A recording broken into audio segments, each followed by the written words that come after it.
मैं लेबर हूं, मजदूर हूं, काम करता हूं, ईंटें ढोता हूं, लेबर का काम करता हूं, रिक्शा चलाता हूं, मेहनत का काम है मेरा, इसलिए रोजा नहीं रख पाता हूं। अल्लाह के बंदे, भूख और प्यास को बर्दाश्त करने का नाम ही तो रोजा है। अगर यह बर्दाश्त नहीं कर सकता है तो रोजा कैसा? इस्लाम की तारीख उठा के देखो, अक्सर जंगें, बल्कि जितनी भी जंगें हुई हैं इस्लाम की तारीख में, सब रोजे की, रमजान के महीने में अक्सर हुई हैं। क्यों? सहाबा रोजे की हालत में जिहाद किया करते थे, लड़ते थे, बगैर खाए और पिए तलवार चलाया करते थे।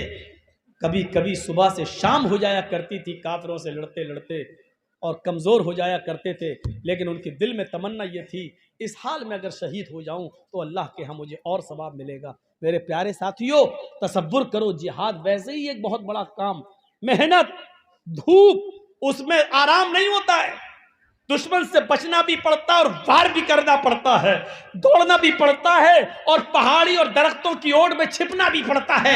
लेकिन इसके बावजूद वो रोजे की हालत में है और जिहाद कर रहे हैं। हम रोजा रखकर रिक्शा नहीं चला सकते, रोजा रखकर हम मजदूरी नहीं कर सकते।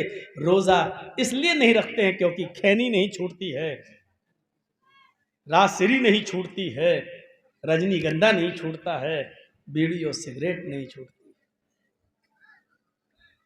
रोजा भी हर मजहब के अंदर, वतहुज्जल बैत, और हज करो, हज भी हर मजहब के अंदर है। यह अलग बात है कि उनके यहां तीर्थ स्थान अलग अलग हैं। यहूदियों का तीर्थ स्थान इजराइल में है, दुनिया भर के यहूदियों को इजराइल जाने का हुक्म है। ईसाइयों का भी तीर्थ स्थान है। हमारे हिंदू भाइयों के तीर्थ स्थान तो इतने हैं कि उनको खुद गिनती याद नहीं। कभी हरिद्वार, कभी बनारस, कभी इलाहाबाद, जहां गंगा जल मौजूद हो और गंगा बहती हो वहां तीर्थ स्थान। और इस्लाम के अंदर भी एक तीर्थ स्थान है, और वो क्या है कि आप इस्तिताअत हो, ताकत हो तो आप खाने काबा की ज़ियारत करें, हज करें। ये बुनियादी तौर पर इस्लाम की जो परिभाषा है, इस्लाम की जो तारीफ है मेरे भाइयों, वो हर मजहब के अंदर। इससे पता चलता है कि इस्लाम मुहम्मदुर रसूलुल्लाह का अकेला दीन नहीं है। आदम से लेकर मोहम्मद सल्लल्लाहु अलैहि वसल्लम तक जितने भी नबी आए सभी इस्लाम को लेकर आए। लेकिन नबी अकरम के बाद इस्लाम को मुकम्मल कर दिया। अल-यौमा अकमलतु लकुम दीनकुम व अतममतु अलैकुम निअमती व रज़ीतु लकुमुल इस्लाम दीना। आज मैंने तुम्हारे लिए तुम्हारे दीन को कंप्लीट कर दिया, मुकम्मल कर दिया, और अपनी नेमतों का इत्माम कर दिया, अपनी नेमतें पूरी कर दी। वरज़ीतु लकुमुल इस्लाम दीना, और आज मैं तुम्हारे इस दीन से, इस इस्लाम से मैं राजी और खुश हो गया। आज मैं तुम्हारे इस दीन से, इस्लाम से राजी और खुश हो गया। ये वही इस्लाम है जो नबी अकरम के ज़माने में मुकम्मल हुआ, और अल्लाह उसी इस्लाम से राजी है जो नबी ने हमें दिया। याद रखना, जो दीन नबी ने हमें नहीं दिया और नबी अकरम के गुजर जाने के बाद बहुत से कठमुल्लाओं ने अपनी तरफ से इस दीन में नई नई चीजें ईजाद करके हमें दी हैं, वो दीन नहीं हो सकती है। आप देख लीजिए, एक चिल्ला रहा है अल्लाहू अकबर अल्लाहू अकबर, और पूरी अजान देने के बाद ला इलाहा इल्लल्लाह, खत्म, आया, मस्जिद में नमाज का वक्त हो गया। इसके बाद एक दूसरा आता है अल्लाहू अकबर अल्लाहू अकबर, उसकी अजान भी खत्म होती है ला इलाहा इल्लल्लाह पर। उसके बाद वो नमाज पढ़ता है, और नमाज पढ़ने के बाद फिर वो दरूद शरीफ या सलाम पढ़ना शुरू कर देता है। मुस्तफा जाने रहमत पे लाखों सलाम, फला फला सलाम, फला पे लाखों सलाम। कभी आपने सुना है लाखों सलाम कह देने से लाखों सलाम हो जाएंगे? आप ही बताइए। आप कहिए जर्जी साहब लाखों बार अस्सलाम वालेकुम, तो लाखों बार हो जाएगा। अगर लाखों बार कह देने से लाख बार हो जाने वाला होता तो हम 33 बार क्यों पढ़े सुभान अल्लाह, 33 बार क्यों पढ़े अल्हम्दुलिल्लाह, 34 बार क्यों पढ़े अल्लाहू अकबर? हम तो कहते हैं 33 बार सुभान अल्लाह, हो गया। हम तो कहते हैं 34 बार अल्लाहू अकबर, हो गया। जब तुम एक बार भी कह देते हो मुस्तफा जाने रहमत पे लाखों सलाम, जब लाखों कह देने से लाखों हो गया तो हम 34 कहने से 34 नहीं होगा, हमारे 33 कह देने से 33 नहीं होगा। हो तो मौलाना बात तो सही कह रहे हो, लेकिन हमारे बाप 9 9 19 कहते हैं, हम 18 क्यों कहेंगे? हमारे बाप ने वही पढ़ा है। तो जो चीज इस्लाम में नहीं थी, नबी ने नहीं दी, वो नबी अकरम के इस दुनिया से गुजर जाने के बाद इस्लाम का हिस्सा नहीं हो सकती। इसलिए अल्लाह ने क्या फरमाया, आज मैंने उसी दीन को तुम्हारे लिए मुकम्मल किया है जो दीन तुम्हें मोहम्मद रसूलुल्लाह ने दिया है, और उसी दीन से मैं राजी और खुश हो गया। जहां ये चीजें बताई गई हैं इस्लाम की, वहीं कुछ ऐसी चीजें भी बताई गई हैं जिनका छोड़ना भी बहुत जरूरी है। और आइए सुनिए, एक हदीस पढ़ने जा रहा हूं आपको। इस हदीस को इमाम अहमद ने अपनी मुस्नद अहमद के अंदर नकल किया है। हदीस के रावी हजरत मुआज इब्न जबल रजी अल्लाह तआला अन्हु हैं। इस हदीस के अंदर 10 बातें बताई गई हैं। शायद मैं अपनी तकरीर में उन 10 बातों को पूरा न कर सकूं, इसलिए पहले 5 पढ़ के सुना रहा हूं। इन 10 चीजों को देखिए और सुनिए। मुझे लगता है कि 12:30 1:30 1 घंटा पौन घंटे से ज़्यादा हो गया, मुझे पौन घंटे से तकरीबन। अब आपको सुकून पैदा कर लेना चाहिए था अपने जलसे में, लेकिन अभी तक सुकून है नहीं। उठना बैठना, वो देखो चप्पल उठा के चल दिए हजरत। ये बीच से जो उठना बैठना होता है, हमको इससे बड़ा डिस्टर्ब होता है। जिनको ज़्यादा उठने की आदत है वो पीछे बैठा करें। उनकी उम्र कितनी है देखो तो, 60 साल। ये रात के 1:30 बजे जाके क्या करेंगे? अब चाची भी इनके लायक न रही। ऐसे लोग इस रात में उठ के भागेंगे तो कैसे काम चलेगा, आप बताइए। जब पेशाब ज्यादा लगता, किनारे बैठना चाहिए, फिर बीच में नहीं आना चाहिए, क्योंकि बूढ़े आदमी हैं, हर चीज लगेगी। कल के जलसे में छोटा सा बच्चा उठ गया, वहां कल नहीं शायद परसों के जलसे में, अब उसकी वो कमर ऐसे ऐसे करने लगा, उसकी कमर में दर्द। बताइए, इतने से बच्चे की कमर में दर्द, जबकि उसने कमर का कोई काम लिया ही नहीं अभी तक, और कमर में दर्द। अजीब हालतें हो रही, सामने बैठ के ये सब काम कर। इन 10 चीजों को सुनिए नौजवानों। आज 10 ना बता पाए तो 5 तो इंशाल्लाह मैं बता ही दूंगा, और 5 गिना दूंगा रस्मी तौर पर, ताकि याद रहे कि 10 हैं क्या। वअन मुआज़ इब्न जबल रज़ियल्लाहु तआला अन्हु क़ाल औसानी रसूलुल्लाह सल्लल्लाहु अलैहि वसल्लम बिअश्रि कलिमात ला तुशरिक बिल्लाहि शैअन इन क़ुतिलता हुर्रिता वला तउक़न्न वालिदैक व इन अमराकन तख़रुज मिन अहलिक व मालिक वला ततरुकन्न सलातन मक्तूबतन मुतअम्मिदन फ़इन्न मन तरक सलातन मक्तूबतन मुतअम्मिदन फ़क़द बरिअत मिन्हु ज़िम्मतुल्लाह वला तशरबन्न खमरन फ़इन्नहु रअसु कुल्लि फ़ाहिशतिन इय्याका बिल मासिया फ़इन्न बिल मासियति हल्ल सख़तुल्लाहि अज़्ज़ व जल्ल। फिलहाल 5 चीजें। ये भी इस्लाम का एक हिस्सा है। आप इबादत कर रहे हैं, हज कर रहे हैं, ज़कात दे रहे हैं, कलमा पढ़ रहे हैं, लेकिन इन चीजों से अगर आप रुक नहीं रहे हैं तो आप इस्लाम के अंदर दाखिल नहीं हैं। मुआज़ इब्न जबल कहते हैं कि अल्लाह के रसूल सल्लल्लाहु अलैहि वसल्लम ने मुझे 10 बातें बताई, 10 चीजों की मुझे वसीयत की, 10 चीजों का मुझे हुक्म दिया। उन 10 चीजों में पहली चीज क्या बताई? ला तुशरिक बिल्लाहि शैअन इन कुतिलता हुर्रिता।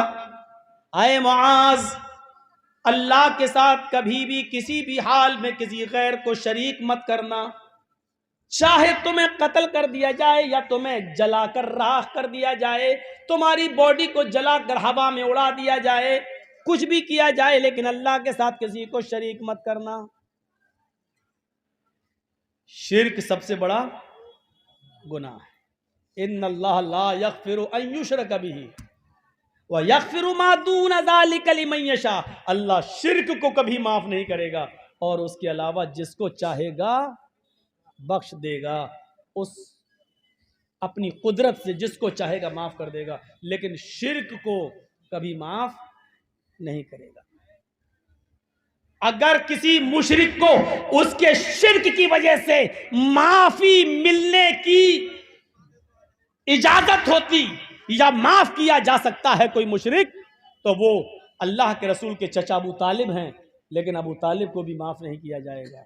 हजरत इब्राहिम के बाप आजर हैं, लेकिन आजर को भी जहन्नम से निकाला नहीं जाएगा, क्योंकि इन दोनों का इंतकाल शिर्क पर हुआ है। समझ में नहीं आ रहा है भैया? पीछे बोल रहा, देखो लगा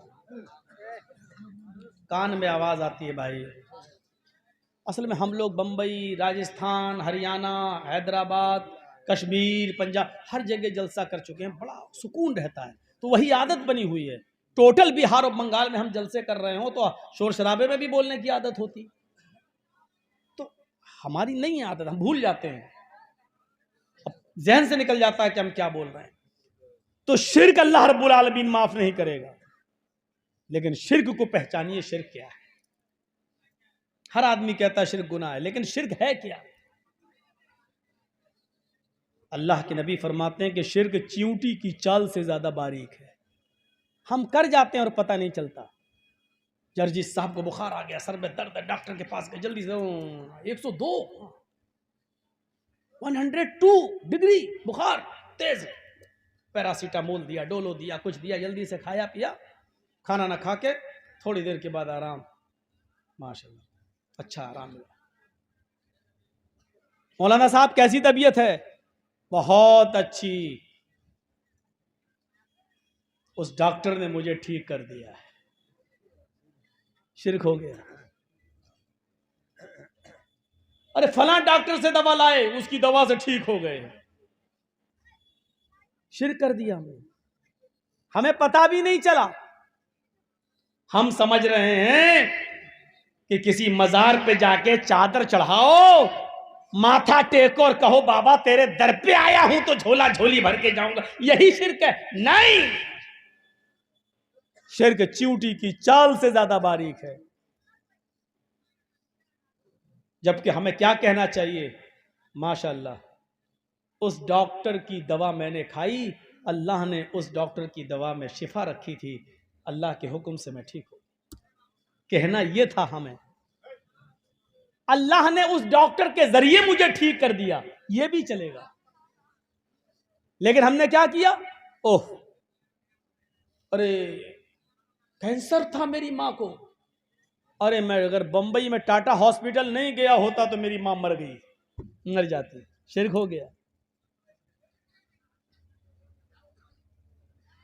घर में कुत्ता पला हुआ, पालना नहीं चाहिए, मैं ये नहीं कह रहा हूं कि पालो, बहुत से लोग पालते हैं। घर में पला हुआ है, चोर आए चोरी करने, कुत्ते ने भौंकना शुरू कर दिया, चोर भाग गए, सुबह उठ के आपने कह दिया अगर कुत्ता ना होता तो चोरी हो जाती। शिर्क हो गया। इस कुत्ते की वजह से मेरे घर में चोरी बच गई, शिर्क हो गया। शिर्क चींटी की चाल से ज्यादा बारीक है, लेकिन हां चूंकि यहां कसदन और जानबूझकर आप ये नहीं कह रहे हैं, इसलिए उस दर्जे में दाखिल नहीं होंगे। क्योंकि आपकी नीयत ये नहीं थी कि डॉक्टर नहीं सही किया है, आप ये जानते थे कि अल्लाह ही ने डॉक्टर के हाथ में शिफा दी है, लेकिन जबान से आपके निकल गया कि डॉक्टर की वजह से सही हो गए। यहां नीयत का दारो मदार है, नीयत देखी जाएगी। आइए, एक बियाबान जंगल है, जंगल में कुछ लोगों ने तुम्हें घेर रखा है, सबके हाथ में तलवारें हैं, आप अकेले हैं, और आपसे पूछा कि आपका नाम, मैंने कह दिया मोहम्मद जर्जीस। मुसलमानों जी, अल्लाह का इनकार कर, मोहम्मद के रब का इनकार कर, वरना मैं तुझे कत्ल कर डालूंगा। या अल्लाह, ये सूरत हाल पैदा हो गई है, मैं क्या करूं। हदीस की किताब मुस्लिम शरीफ की हदीस के अल्फाज ये कहते हैं कि अल्लाह के नबी से यही सिचुएशन एक सहाबी ने पूछी थी कि जंगल में मैं अकेले पड़ जाऊं और लोग मुझे घेर लें और वो ये कहें कि मोहम्मद के रब का इनकार कर, अल्लाह का इनकार कर, तब मैं तुझे छोड़ूंगा। तो अल्लाह के रसूल, अगर मेरी जान जा रही हो, लेकिन अल्लाह का इनकार करने से अगर मेरी जान बच रही हो, तो मैं क्या करूं। अल्लाह के नबी यहां क्या फरमाते हैं, आपने फरमाया अगर अल्लाह का इनकार करके तेरी जान बच रही है तो बचा ले, अल्लाह का इनकार कर दे। क्योंकि जब तू कलमा पढ़ता है तो उसका पहला हिस्सा भी इनकार पर ही मुश्तमिल है। ला इलाहा, कोई माबूद नहीं। आप तो अल्लाह का भी इनकार कर रहे हो ना। ला इलाहा, कोई है ही नहीं रब, कोई है ही नहीं माबूद, इल्लल्लाह कह के अल्लाह का इकरार कर रहे हो। पहले तो आप इनकार ही कर रहे हो ना, पहले इनकार, ला इलाहा इल्लल्लाह, ला इलाहा, कोई है ही नहीं, अल्लाह का भी इनकार, बाद में कह रहे हो इल्लल्लाह। तो अगर अल्लाह का इनकार करने से तेरी जान बच रही है तो बचा ले, जब वो तुझे छोड़ दे, घर पे आ जाए, तो फिर इल्लल्लाह कह देना, यानी अल्लाह के अलावा कोई फर्क नहीं पड़ेगा, तुम्हारी जान बच जाए तो ऐसा कर सकते हो। अल्लाह का इनकार करके तेरी जान बच रही है तो बचा लो। उसने मसला बदल दिया। उस सहाबी ने मसला पूछा, अल्लाह के रसूल, अगर वो ये कहे कि मेरे मालिक को सजदा करो, भाई उन 5-6 लोगों में उसका कोई सरदार भी हो और वो ये कहे कि नहीं, 5-6 आदमी मुझे घेर लें, सबके हाथ में तलवार है, वो ये कहें कि मेरे मालिक को सजदा करो तब मैं तुम्हें छोड़ूंगा, इसके सामने सर झुकाओ तब मैं छोड़ूंगा, और सजदा करने से ही मेरी जान बच सकती है, वरना नहीं, तो क्या मैं सजदा कर दूं। तो अल्लाह के नबी ने यहां क्या जवाब दिया वो सुनिए। अल्लाह के नबी फरमाते नहीं, इन कुतिलता औ हुर्रिता, अगर तुझे टुकड़े टुकड़े भी कर दिया जाए तो करवा लेना, जलाकर राख कर दिया जाए तो करवा लेना, लेकिन अल्लाह के अलावा किसी और को सजदा ना करना। शिर्क समझ गए आप। अल्लाह को यह मंजूर है कि बंदा मेरा इनकार कर दे, लेकिन अल्लाह को यह गवारा नहीं है कि मेरा हक मार कर वो किसी और को दे दे, सजदा मेरे लिए है ये किसी और को कर दे, ये अल्लाह को गवारा नहीं है। आए दरे गैर पर सर झुकाने वालों, जंगल के अंदर अपनी जान बचाने के लिए भी किसी गैर के सामने सजदा करना जायज नहीं है। अल्लाह का इनकार करके जान बच रही है तो बचा लो, लेकिन अगर किसी को सजदा करके तुम्हारी जान बच रही है तो नहीं बचा सकते हो।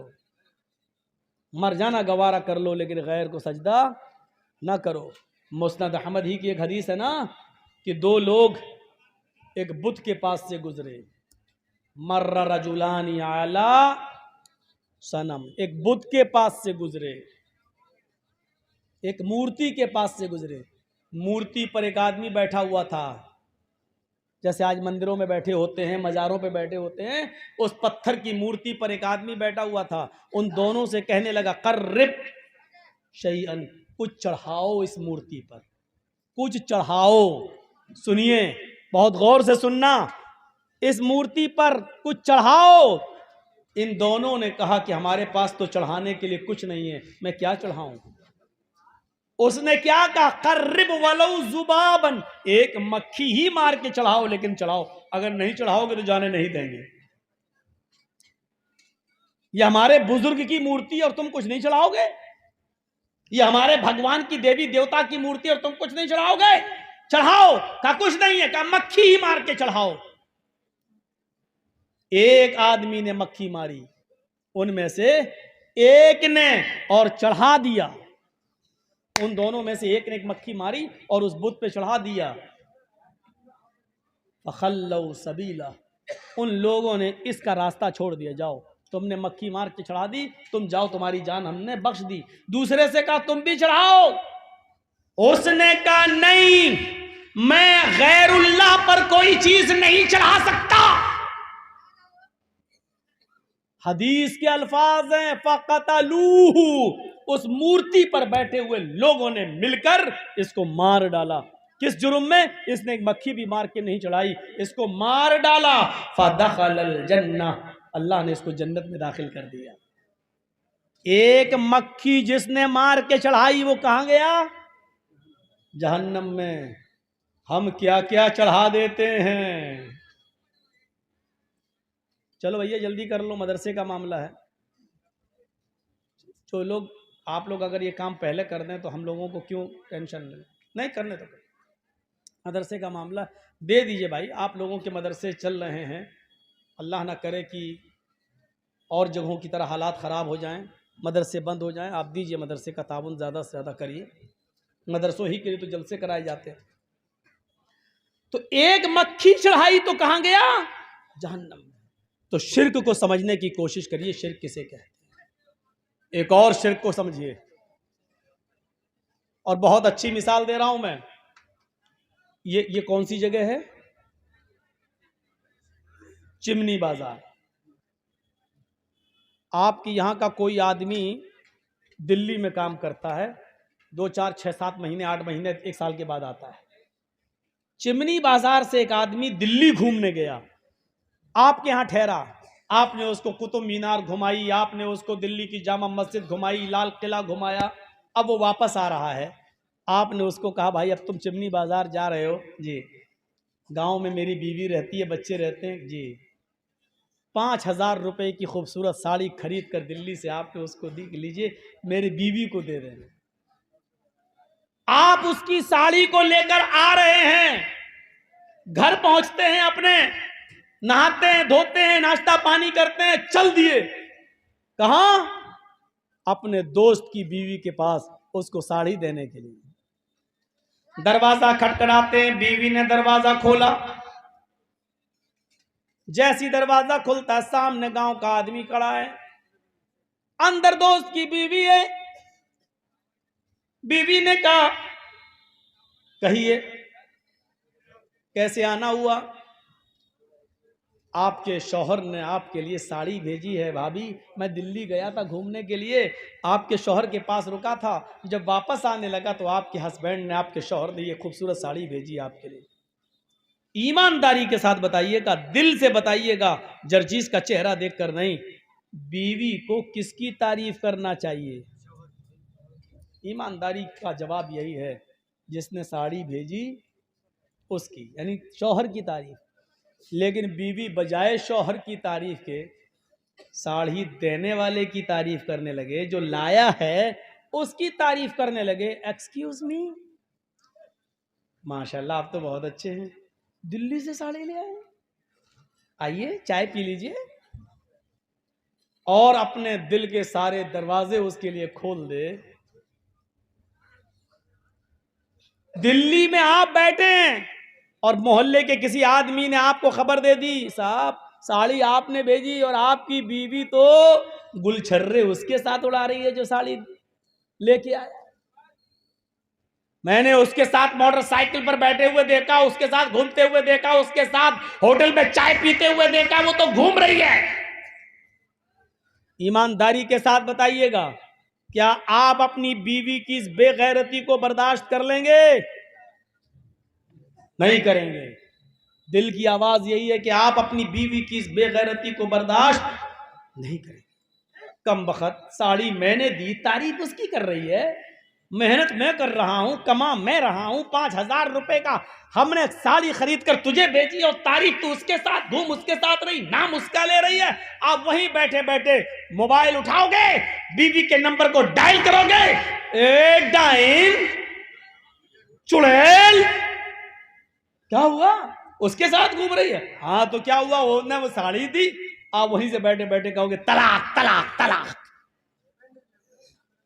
जब आप अपनी बीवी की इतनी सी बेगैरती बर्दाश्त नहीं कर सकते हो तो अल्लाह तबारक व तआला अपने बंदे की इस बेगैरती को कैसे बर्दाश्त कर ले कि रहम मादर में पानी के एक कतरे की बूंद से उंगलियां मैंने बनाई, पोर मैंने बनाए, अंगूठा मैंने बनाया, उंगलियां मैंने बनाई, पैर मैंने बनाया, टखना मैंने बनाया, पिंडली मैंने बनाई, घुटना मैंने बनाया, रान मैंने बनाई, शर्मगाह मैंने बनाई, पेशाब व पायखाने का रास्ता मैंने बनाया, लीवर मैंने बनाया, पेट मैंने बनाई, आंतें मैंने बनाई, धड़कने वाला दिल मैंने दिया है, दिमाग में हजारों तारों का कनेक्शन डालकर चमकते हुए 2 ट्यूबलाइट आंखों की शक्ल में मैंने दिए हैं। तेरी माँ तो खाना खा रही थी और अल्लाह तेरी माँ के पेट के अंदर तेरा पैर बना रहा था, तेरी माँ पानी पी रही थी और अल्लाह तेरी माँ के पेट के अंदर तेरी आंख बना रहा था, तेरा कान बना रहा था। तेरी माँ अपने माँ के घर मायके गई हुई थी, लेकिन अल्लाह ताला तेरी माँ के पेट के अंदर तेरे कान बना रहा था, तेरा दिमाग बना रहा था, सारी कारीगरी पेट के अंदर मैंने की, लड़का लड़की मैंने बनाया।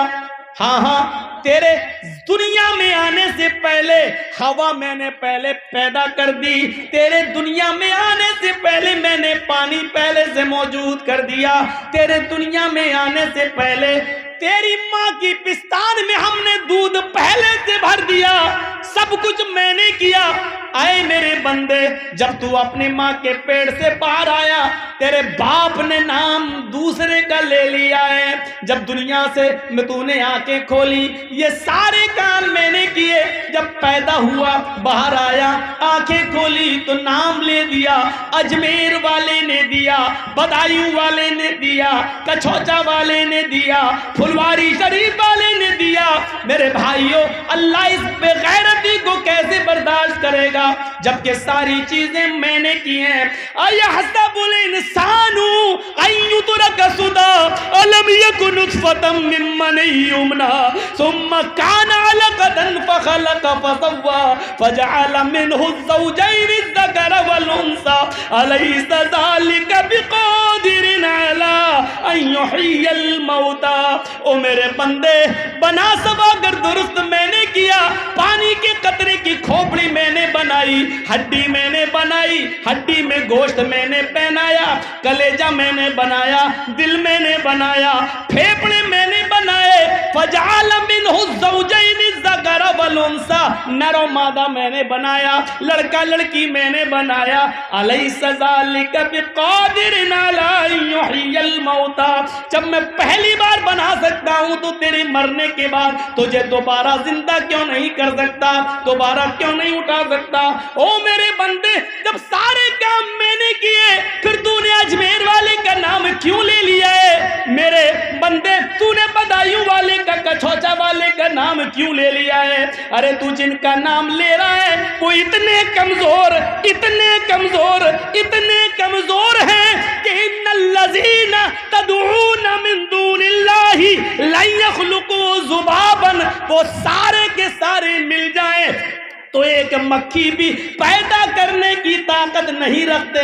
मक्खी अगर उनके खाने की चीज से थोड़ी सी मिठाई लेके उड़ जाए तो ये सारे मिलकर उससे वो चीज छीनने की भी ताकत नहीं रखते। जो एक मक्खी से छोटी सी मिठाई न छीन सके वो बेटा बेटी क्या देगा? ओ मेरे बंदे, जब तू अपनी बीवी की इतनी सी बेगैरती बर्दाश्त नहीं कर सकता है, उसको छोड़ देता है, तो मैं भी तुझे छोड़ दूंगा, जन्नत से दूर कर दूंगा, जहन्नम के अंदर डाल दूंगा। इस शिर्क को पहचानने की कोशिश करिए। ये शिर्क, कुरान की आयतें चीख चीख कर कह रही हैं ये शिर्क है।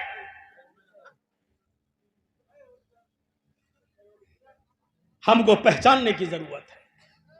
ला तुशरिक बिल्लाही, तुम शिर्क मत करना। इन कुतिलता, चाहे तुम्हें कत्ल कर दिया जाए, औहुर्रिक्ता, या तुम्हें जला कर राख कर दिया जाए, जल जाना गवारा कर लेना। और जाहिर बात है, अच्छा आप देख लीजिए ये क्या चीज है। एक आदमी लिंचिंग का शिकार होता है, कई लोग उसको मिलकर मारते हैं, वो अकेला होता है, उससे जबरदस्ती नारे दूसरे लगवाए जाते हैं, वो अपने सामने मौत को देख रहा है, हाथ बंधे हैं, रोता जरूर है, लेकिन ऐसे मौके पर भी जितने मुस्लिम लोगों की लिंचिंग हुई है, मारे गए हैं, आपने देखा होगा किसी ने मौत के डर से, आपने ये जरूर देखा होगा कि किसी ने शिर्क नहीं किया होगा, यानी अल्लाह का इनकार नहीं किया होगा, या नबी को गाली नहीं दी होगी। ये हो सकता है कि जबरदस्ती मार पड़ रही हो, जय श्री राम बोल रहा हो, जय श्री राम, वंदे मातरम, भारत माता की जय, ये सब बोल सकता है, बोल रहा है, लेकिन कभी आपने ये नहीं देखा होगा कि किसी ने अल्लाह को गाली दी हो या उसने मोहम्मद रसूलुल्लाह को गाली दी। कहा इन कुतिल तहुर्रिक्ता, अगर शिर्क कराने पर मजबूर किया जाए तो कत्ल हो जाना, लेकिन शिर्क मत करना। और एक बात बता दूं आपको, इसका ताल्लुक ईमान की ताकत से है।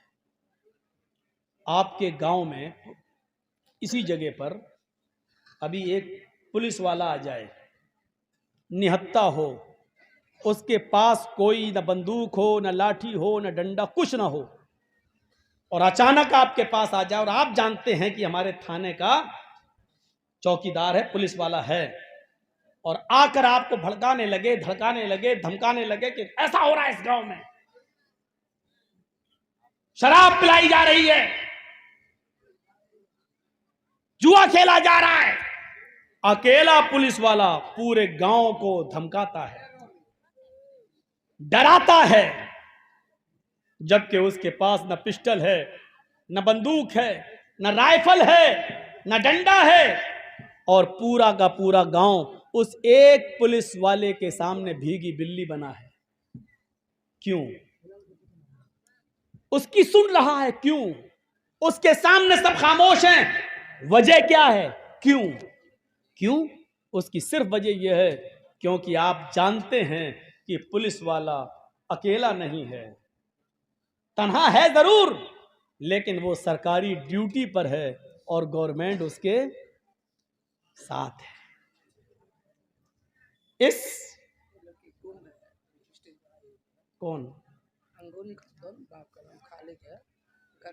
एक बच्ची है अंगूरी खातून, घर है उसका हसिया, बाप का नाम खालिक, गुम है ना, स्टेज पे है, जिसकी हो वो देख ले जाए, और नहीं तो हम ले जाएंगे।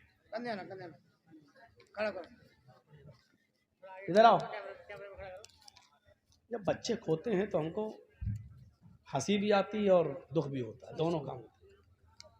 किसकी है भाई? तेरी अम्मा आई है?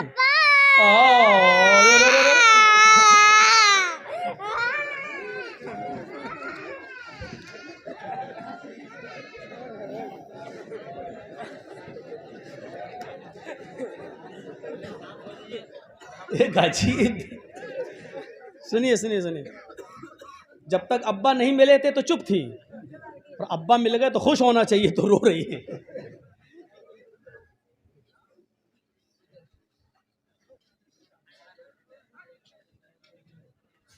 वैसे हिम्मत को सलाम देना चाहिए, ना बाप को फिक्र है ना माँ को फिक्र है। बाप बेचारे जर्जिस को सुन रहे हैं, अम्मी बेचारी जलेबी खरीद रही होंगी मार्केट में, तकरीर थोड़ी उर्दू समझ में नहीं आ रही होगी, बंगला समझने वाले लोग उर्दू क्या समझे, जा रही होंगी चूड़ी उड़ी खरीद रही होंगी। अरे बच्चा माँ या बाप में किसी एक के साथ तो होना चाहिए ना, तो बाप को भी परवाह नहीं, माँ को भी परवाह नहीं। चलिए मिल गई है, वो तो हमें मालूम था कि किसी जलसे में खोई थोड़ी, आज तक खोई नहीं है, खोई है लेकिन मिल सब गए, ऐसा सुनने में नहीं आया है कि खो गई हो फिर वो उसका ना बाप मिला हो ना माँ मिला, ऐसा हुआ ही नहीं 20 साल से। तो ये तो उम्मीद थी कि मिल ही जाएगी, बाप मिल जाएगा या माँ मिल जाएगी। हाँ तो सुनिए मेरे भाइयों, क्या कह रहा था, किसी को याद है?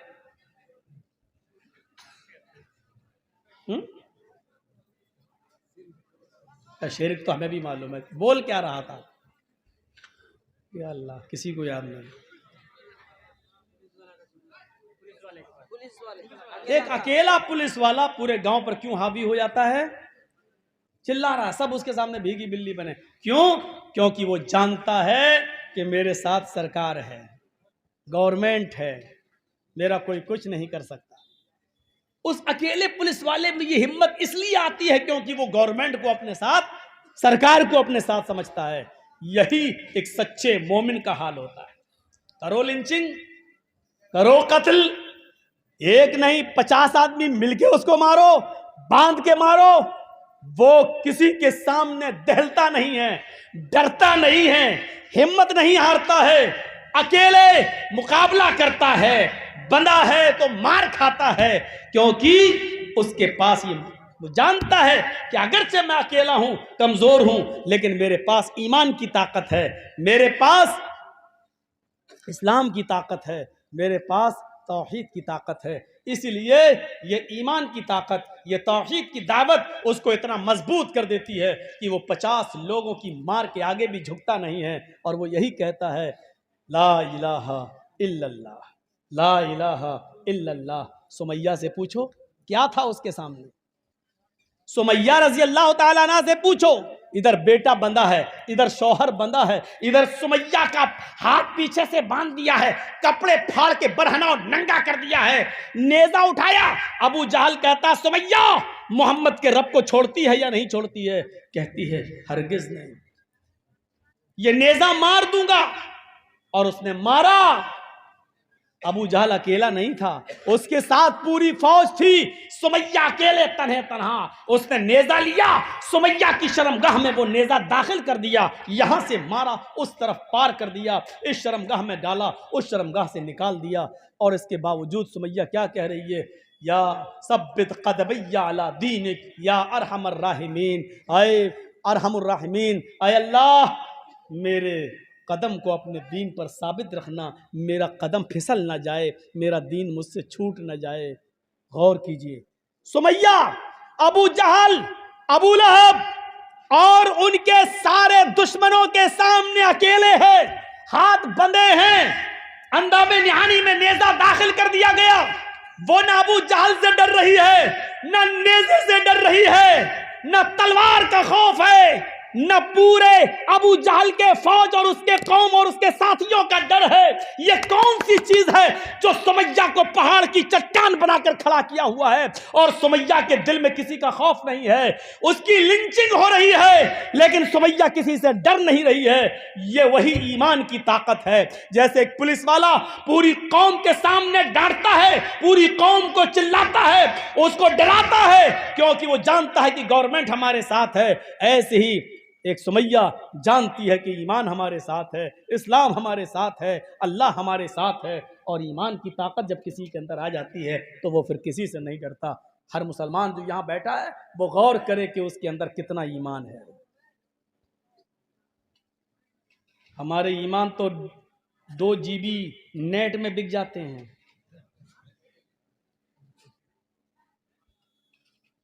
क्यों नहीं सो रहे हो भाई? रात के 12 बज गए, सो जाओ। अरे मौलाना साहब ये 600 रुपए का नेट पैक डलवाया है, ये खत्म तो कर लूं, 12 बजे तक चलेगा मेरा। और इस खत्म करने के चक्कर में इसमें क्या क्या चीजें देखी जाती हैं, अलायास बिल्लाह, अल्लाह की पनाह। हमें सोचना चाहिए। तो ईमान की ताकत हमारे पास रहनी चाहिए।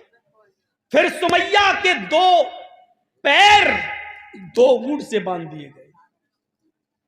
ये पैर इस ऊंट से बांधा गया, दूसरा पैर दूसरे ऊंट से, एक का चेहरा पूरब की तरफ, दूसरे का चेहरा पश्चिम की तरफ। और सुमैया नबुरदार, सुमैया के लिए तने तनाए और इसके बावजूद मुकाबला कर रही है। जानती है कि ये दोनों ऊंट भागेंगे, मेरे बीच से दो टुकड़े हो जाएंगे, मैं चीर दी जाऊंगी। अबू जाल ने कोड़ा उठा लिया। क्या कहता है सुमैया, इन ऊंटों को भगाने वाला हूं, अभी भी समझ ले, अभी भी समझ ले, अभी भी डर जा, अभी भी मोहम्मद के रब पर अपना ईमान छोड़ दे, अभी भी इस्लाम को तर्क कर दे। और सुमैया इस मौके पर अकेली तने तना क्या जवाब देती है, हाय अबू जहल, ये तो बोलना छोड़ दे कि मैं इस्लाम छोड़ दूं, मैं इस्लाम नहीं छोड़ सकती, ईमान नहीं छोड़ सकती। हाय अबू जहल, इन ऊंटों को भगाने में तू जितनी देर लगा रहा है, अल्लाह की कसम मुझे अल्लाह की जन्नत में जाने में उतनी देर लग रही है। ये कौन से जुमले थे? और सुमैया को सबके सामने ये जुमला कहने पर किसने मजबूर किया था? वो था ईमान। इसलिए हर आदमी अपना ईमान अपने अंदर टटोले कि वो कितने परसेंट है। शादी के मौके पर एक मोटरसाइकिल की डिमांड करके अपने ईमान का जनाजा निकालने वाले ये बेचारे ये उम्मीद रखेंगे कि अल्लाह की ताकत, ईमान की ताकत हमारे पास है। एक मोटरसाइकिल में तुम्हारा गुजारा चल जाता है, लेकिन एक मोटरसाइकिल देने में लड़की का बाप बेचारा कितने का कर्जदार हो जाता है और उसको अपना कर्जा चुकाने में कितना टाइम लगता है। ये दर्द जब आपके अंदर पैदा हो जाए तो इस्लाम है आपके अंदर। ये दर्द अगर आपके अंदर नहीं है तो इस्लाम नहीं आपके अंदर। कहते रहो अपने आप को मुसलमान। इस भारत में कितने लोग हैं जो अपने आप को राम भक्त कहते हैं, जबकि राम के नाम को बेचने वाले और राम की इज्जत और असमत को लुटाने वाले वही लोग हैं। कहते रहो हमारे अंदर इस्लाम है, कहते रहो मुसलमान है, कुछ नहीं। दर्द अपने अंदर किसी का पैदा कर लेना यह इस्लाम है। हजरत उमर फारूक को पता चलता है कि कुछ सिपाही, कुछ फौजी आ रहे हैं, रास्ता खतरनाक है, अपना एक कासिद भेज दिया जंगल में, यहीं आराम कर लो, रास्ता खतरनाक है, खतरनाक जानवर आते जाते रहते हैं, इसलिए तुम्हें रात वहीं गुजारना है और दिन के उजाले में तुम्हें मदीने आना है। उनको रात में उसी जंगल में गुजारना था उन फौजियों को। हजरत उमर अपना घोड़ा उठाते हैं और देखते हैं कि उन फौजियों को कोई तकलीफ तो नहीं है, बिस्तर उनके पास है या नहीं, तकिए उनके पास है या नहीं, लेटने के लिए चादरें बिछाने के लिए उनके पास चटाइयां हैं या नहीं। हजरत उमर ये देखने के लिए रात ही में निकल जाते हैं। क्या देखते हैं कि बीच सड़क पर एक औरत लेटी बैठी हुई है और उसकी गोद में एक बच्चा है जो रो रहा है। हजरत उमर ने घोड़ा रोका और कहा, क्या बात है, ये बच्चा क्यों रो रहा है? उसने कहा भूखा है। चलो इसको दूध पिलाओ, इस बच्चे को दूध पिलाओ, इसको खामोश कराओ और अपने घर जाओ। ये कहकर आगे बढ़ गए। फौज का मुआयना करके और उनका की देखरेख करके जब वापस लौटे, काफी देर के बाद जब वापस लौटे तो क्या देखते हैं, उसी जगह पर वो औरत अभी तक बैठी हुई है और उसका बच्चा रो रहा है। हजरत उमर घोड़े से उतरे, उस औरत के पास गए और कहा, बड़ी निर्दयी माँ हो, बड़ी बेरहम माँ हो, अभी तक बच्चे को रुला रही हो, तुम्हारी पिस्तानों में क्या दूध नहीं है जो इस बच्चे को पिलाकर खामोश कर सको और अपने घर जा सको? उसने कहा, मैं इस बच्चे को दूध पिलाना नहीं चाहती, मेरी पिस्तान में दूध है लेकिन मैं पिलाना नहीं चाहती, मैं इस बच्चे का दूध छुड़ा रही हूं। का क्यों? उस औरत को मालूम नहीं कि ये उमर है। उस औरत ने कहा, इसलिए मैं इसका दूध छुड़ा रही हूं कि उमर ने, अमीरुल मोमिनीन ने यह ऐलान कर दिया है, जब तक बच्चा अपनी मां का दूध पिएगा उसको बैतुल माल से वजीफा नहीं मिलेगा, फंड नहीं मिलेगा। जब बच्चा अपनी मां का दूध छोड़ देगा तो उस बच्चे का राशन मिलना शुरू हो जाएगा। मैं इस बच्चे का दूध छुड़ा रही हूं ताकि इस बच्चे का भी राशन मुझे मिलने लगे।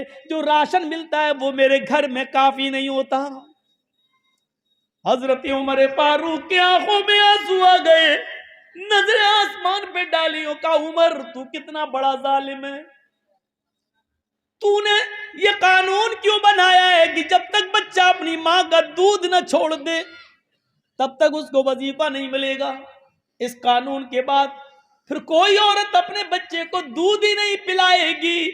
जब मां का दूध ही नहीं मिलेगा तो बच्चे में मां की मोहब्बत कैसे पैदा होगी?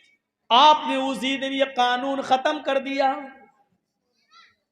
रहम दिल हो तो कानून वापस लेने में कोई आर महसूस नहीं करता है। मेरा इशारा समझ रहे होंगे अच्छी तरीके से। अब हम खुलकर नहीं बोलेंगे। मुझे इन यूट्यूबर चैनल वालों ने मजबूर कर दिया है। अल्लाह की कसम, जितना इन चैनल वालों ने मुझे रुलाया है, मुझे उतना किसी गवर्नमेंट ने भी आज तक नहीं रुलाया है। परसों तक की तकरीर को काट काट कर इस तरीके से डाला है कि इंडिया टीवी मुझे परसों से नंगा कर रहा है, दिखा दिखा कर ये की तकरीर नंगा कर रहा है। मैं बहुत जल्दी ये कानून बनाने वाला हूं। जिसको भी अगर मुझसे तारीख लेना है, टाइम लेना है, तो इन चैनल वालों पर रोक लगाना होगी। मैं किसी एक को भी अपने तकरीर में घुसने नहीं दूंगा। अगर ये शर्त मंजूर है तो आप हमें बुलाइए आगे। हमें भी अपने आप को सेफ रखना है, हमें भी अपने आप को बचाना है। मेरे भाई, जो जितना इन चैनल वालों ने मुझे रुलाया है, अल्लाह की कसम मुझे मेरे दुश्मनों ने उतना नहीं रुलाया। कह कह के और चीख चीख के मैं थक गया कि योगी और मोदी के साथ मेरी पिक्चर मत बनाओ, लेकिन बना रहे हैं। मैं कह कह के थक गया, मेरी तस्वीर के साथ किसी लड़की की तस्वीर मत जोड़ो, थक गया कह कह के।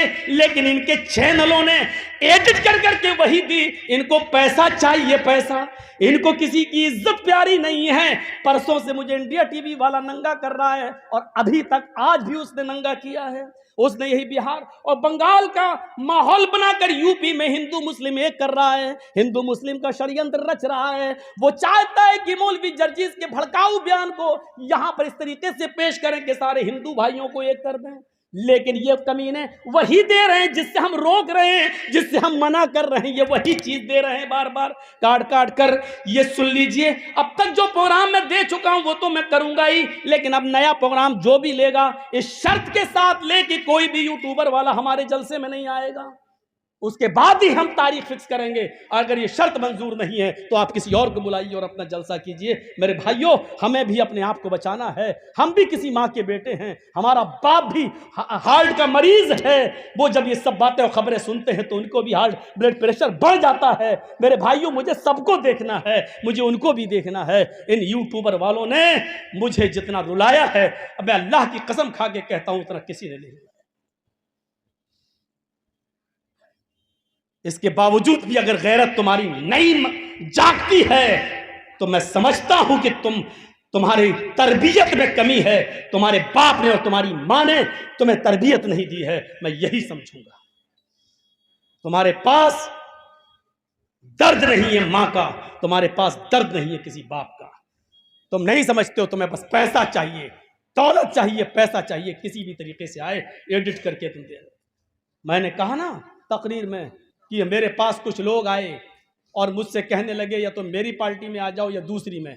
इस चीज को मैंने मना कर रहा हूं कि देखिए सियासी चीजें मत डालिए। इसी चीज को इन्होंने अपने चैनलों पे डाला और इसी चीज को उछाल रहा है वो इंडिया टीवी वाला और दिखा रहा है पूरे हिंदुस्तान में। देखो ये मौलवी क्या कह रहा है, इस मौलवी ने देखो क्या कहा है। आ गया अखिलेश का प्रचार करने के लिए, आ गया है योगी और मोदी का डर दिखा रहा है मुसलमानों के दिलों में इस तरीके से। और अभी हम ये जो बोल रहे हैं ना, देखिएगा ये जुमले भी आ जाएंगे। आप ये जुमले जो हम बोल रहे हैं ना, इसको भी एडिट करके डाल दिया जाएगा कि मौलाना जर्जीस ये बोले हैं, जबकि इन जुमलों से मैं और परेशान हो जाऊंगा, और परेशान हो जाऊंगा।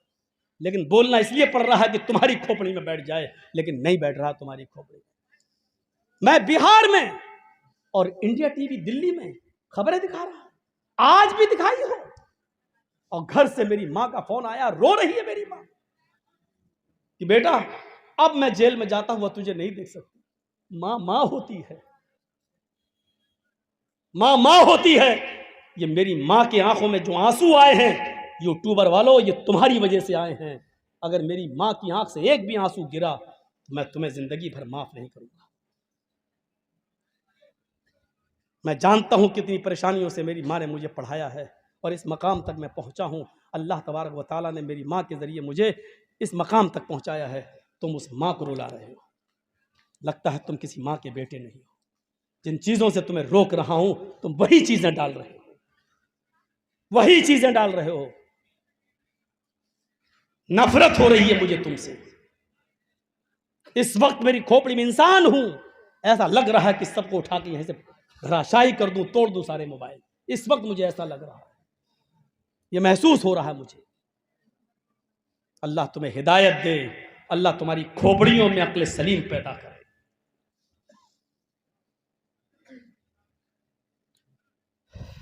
पानी है थोड़ा सा। ला तुशरिक बिल्लाही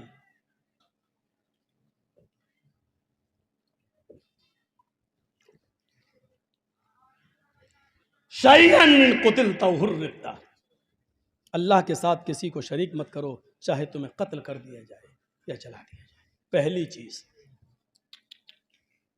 हम तो सोच रहे थे 5 बता देंगे, लेकिन पहली में इतना वक्त लग गया। वला तउकन्न वालिदैक।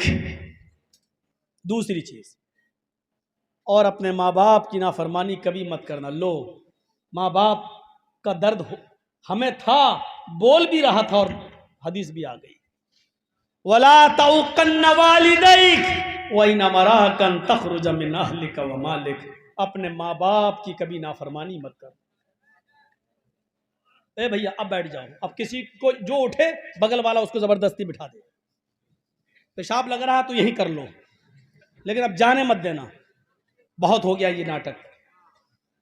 वला तउकन्न वालिदैक व इन अमराकन तखरुज मिन अहलिक व मालिक। अपने माँ बाप की कभी भी नाफरमानी मत करना, चाहे वो तुम्हें अपने घर से निकल जाने का हुक्म ही क्यों ना दे दें, और अपने बीवी बच्चों को छोड़ने का हुक्म ही क्यों ना दे दें। बीवी बच्चों को छोड़ने का हुक्म देना छोड़ दो, लेकिन माँ बाप की नाफरमानी मत करो। घर मकान से निकाल दे, भाग, मेरा घर नहीं, तुझे 1 इंच जमीन नहीं दूंगा, निकल भाग, घर बार छोड़ देना, लेकिन माँ बाप की नाफरमानी, ये है माँ बाप का दर्जा। कौन बेटा ये कबूल करेगा? लेकिन हक ये है माँ बाप का। एक सहाबी अपनी मां को तवाफ करा रहे हैं कांधे पर बिठाकर। हजरत उमर फारूक ने कहा, अलैकल जन्ना, तूने अपनी बूढ़ी मां को जो पैरों से लंगड़ी है, आंखों से अंधी है, अपने कांधे पर उठाकर खाने काबा का तवाफ कराया। तूने तो जन्नत पाली, तूने तो जन्नत हासिल कर ली, तू तो जन्नती हो गया। उस साहबी ने कहा, अमीरुल मोमिनीन, क्या मेरी मां का हक अदा हो गया? यानी अंधी है, लंगड़ी है, और मैं इसको अपने कांधे पर उठाकर तवाफ करा रहा हूं। पेशाब पायखाना करती है तो मैं ही इसका पेशाब और पायखाना धोता हूं, गंदगी को मैं साफ करता हूं। क्या अभी भी मैंने अपनी मां का हक अदा नहीं किया? क्या मेरी मां का हक अदा हो गया? क्या फरमाया हजरत उमर ने, तूने जन्नत तो कमा ली, लेकिन मां का हक अदा नहीं हुआ। कहा कि अच्छा, फिर मां का हक अदा कब होगा? हजरत उमर फारूक ने कहा, मां का हक अदा हो ही नहीं सकता। कहा कि कुछ नहीं, इतना काम मैं कर रहा हूं, गंदगी, गलाजत, नापाकी, पेशाब पायखाना सब मैं धो रहा हूं, और अपनी मां को कांधे पर बिठाकर तवाफ कर रहा हूं, क्या अभी भी मेरी मां का हक अदा नहीं हुआ? हजरत उमर ने कहा, नहीं, जब वो तुझे पैदा कर रही थी, जब वो तुझे अपने पेट से जन रही थी और वो चीख रही थी दर्द की वजह से, उसके मुंह से जो पहली चीख निकली थी दर्द की वजह से, तुझे पैदा करते हुए दर्द ज़े होता है औरत को बच्चे की पैदाइश पर, तो जो वो दर्द हो रहा था और उस दर्द में तेरी माँ जो चीखी थी, पहली चीख उसके मुंह से निकली थी, अभी तो तूने अपनी माँ की उस पहली आह का भी हक अदा नहीं किया।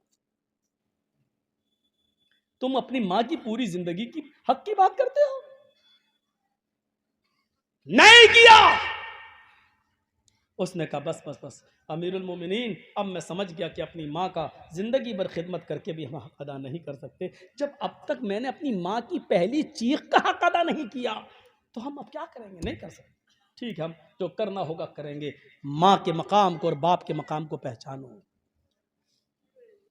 जब मामून रशीद का इताब आया तो एक बाप एक बेटा दोनों गिरफ्तार कर लिए गए। बेटा का नाम है फजल बरमकी और उसके बाप का नाम है याहिया बरमकी।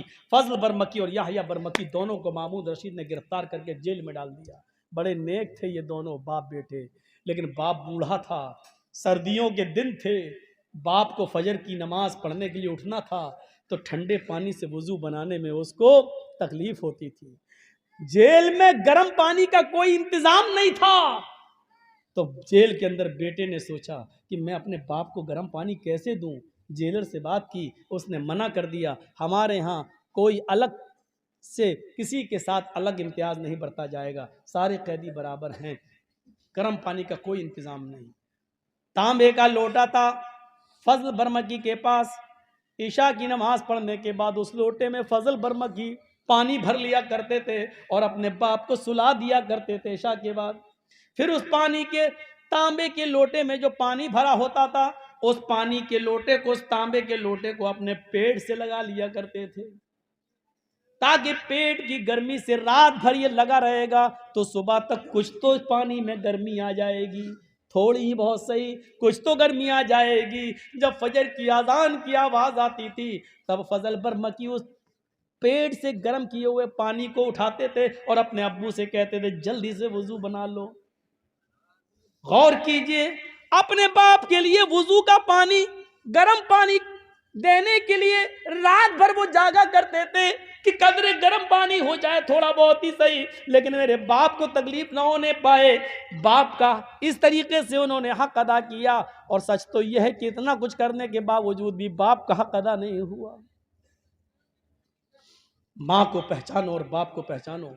हजरत इब्राहिम अलैहिस्सलाम जब अपने बेटे इस्माइल से मिलने गए तो वो शिकार खेलने गए थे। इस्माइल की बीवी ने जब दरवाजा खोला तो नहीं जानती थी ये सामने मेरे ससुर हैं, इब्राहिम मेरे शौहर के बाप हैं, वो नहीं जानती थी। पूछा इस्माइल कहाँ गए? कहा वो तो जंगल में गए शिकार खेलने। अच्छा कब आएंगे? शाम को आएंगे। कहा देखो मैं शाम तक तो इंतजार नहीं कर पाऊंगा, अच्छा ये बताओ तुम्हारे घर का गुजर बसर कैसा चल रहा है? कहती बहुत बुरा। का क्यों?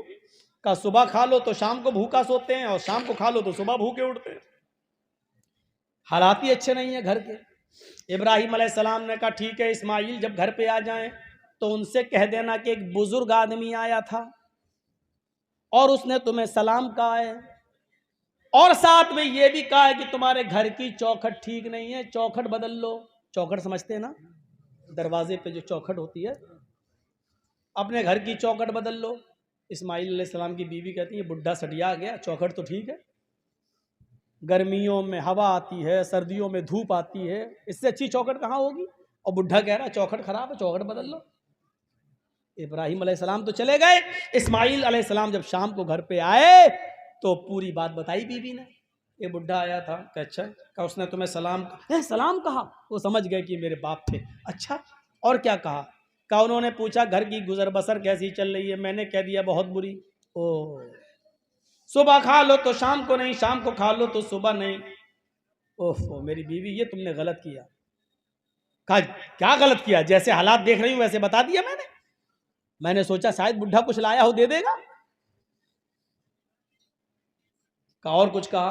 कहा और कुछ बहकी बहकी बातें कर रहा था, सटिया गया था वो। कहा क्या बहकी बहकी बातें की? कहा उसने बहकी हुई बात ये की, कहने लगा घर की चौखट सही नहीं है, घर की चौखट बदल दो। इस्माइल अलैहिस्सलाम ने हाथ मारा सर पे, कहा मेरी बीवी वो मेरा बाप था, और तुमने ये जो कह दिया कि घर का हाल अच्छा नहीं है, सुबह खा लो तो शाम को नहीं मिलता, शाम को खा लो तो सुबह नहीं, ये तुमने अल्लाह ताला की नाफरमानी की है। तुम्हें ये कहना चाहिए था कि अल्लाह का शुक्र, अल्लाह ने मुझे जिस हाल में रखा है हम हर हाल में खुश हैं, तुम्हें ये कहना चाहिए था, लेकिन तुमने ये जुमले नहीं कहे। इसलिए मेरे बाप ने कहा घर की चौखट ठीक नहीं है, बदल लो। चौखट का मतलब यह है कि तुम्हारी बीवी ठीक नहीं है, उसको तलाक दे दो और नेक अल्लाह वाली किसी नेक बंदी से तुम निकाह करो। ये चौखट जो अल्लाह की नाफरमान है, नाशुक्री है, ये औरत जब तुम्हारे पास रहेगी तो तुम भी नाशुक्रे बन जाओगे। हाय मेरी बीवी तुम मुझे बहुत प्यारी हो, लेकिन मेरे अपने बाप की नाफरमानी नहीं कर सकता। मेरे बाप ने चौखट बदलने का हुक्म दिया, इसलिए मैं तुम्हें तलाक देता हूँ। इतनी सी बात कह दी थी कि सुबह खा लो तो शाम को नहीं मिलता, शाम को खा लो तो सुबह नहीं, तो इब्राहिम अलैहिस्सलाम ने तलाक दिलवा दी थी इस्माइल से। आजकल की औरतें सोचें अपने शौहरों से क्या क्या कहती हैं।